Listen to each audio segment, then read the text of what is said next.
చేయబోతున్నాం. రాష్ట్రంలో అవసరమైన వారందరికీ డబుల్ బెడ్రూమ్ ఇళ్లను నిర్మించి ఇస్తామని గత ప్రభుత్వం చేసిన వాగ్దానాన్ని గాలికి వదిలేసింది. గత ప్రభుత్వం చెప్పిన విషయాలు విని తెలంగాణ రాష్ట్ర ప్రజలు డబుల్ బెడ్రూమ్ ఇళ్లపై ఎన్నో ఆశలు పెట్టుకున్నారు. ప్రజల అవసరాలని ఆశల్ని గత ప్రభుత్వం వారి రాజకీయ అవసరాలకు మాత్రమే వాడుకుంది. కానీ మా ప్రభుత్వం 6 గ్యారంటీల్లో భాగంగా ఇందిరమ్మ ఇళ్ల పథకం కింద ఇల్లు లేని వారికి ఇంటి స్థలం ఉన్న వారికి ఇంటి నిర్మాణానికి 5 లక్షల సాయం అందించడానికి అవసరమైన కార్యాచరణ మొదలు పెడుతున్నది.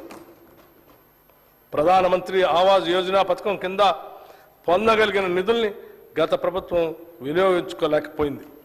అందుకోసమే ఇప్పుడు కేంద్రం నుంచి అత్యధిక నిధులు రాబట్టి వాటిని తెలంగాణ ప్రజలకు మరింత ఎక్కువ లబ్ధి చేకూర్చేలా వినియోగిస్తాం. ఈ సంవత్సరం ఇందిరమ్మ ఇళ్ల పథకం కింద ప్రతి నియోజకవర్గానికి 3500 ఇళ్ల చొప్పున మంజూరు చేస్తామని తెలియజేయడానికి సంతోషిస్తున్నాం. ఈ పథకానికి బడ్జెట్లో 7,740 కోట్ల రూపాయలు ప్రతిపాదిస్తున్నాం. రహదారులే ప్రగతికి సూచికలు. అందుకోసమే ప్రతి మండల కేంద్రం నుంచి జిల్లా కేంద్రానికి డబల్ లైన్ కనెక్టివిటీని అభివృద్ధి పరిచేందుకు రాష్ట్ర ప్రభుత్వం కృతనిశ్చయంతో ఉంది. ఇప్పటి వరకు ఇలా అనుసంధానించబడిన ప్రాంతాలకు అధిక ప్రాధాన్యతనిస్తాం.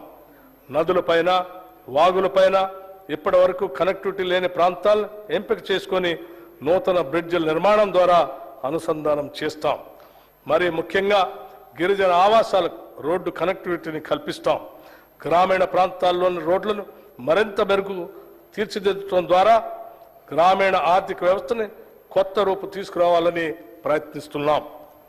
జిల్లా కేంద్రాల్లో ఇంకా పూర్తిగాని కలెక్టరేట్ భవనాలని సత్వరమే పూర్తి చేస్తాం. వివిధ శాసనసభ నియోజకవర్గ కేంద్రాల్లో గౌరవ ఎమ్మెల్యేల కార్యాలయాల నిర్మాణం పూర్తి చేస్తాం. రాష్ట్ర అభివృద్ధికి కీలకమైన రీజనల్ రింగ్ రోడ్డు విషయంలో భూసేకరణకు అవసరమైన నిధులు కేటాయించి యుద్ధ ప్రాతిపదికన పనులు పూర్తి చేసి ప్రజలకి అందుబాటులో తేవాలనేదే మా లక్ష్యం. నీటిపారుదల, నీళ్లు, నిధులు, నియామకాల కోసం కొట్లాడి తెచ్చుకున్న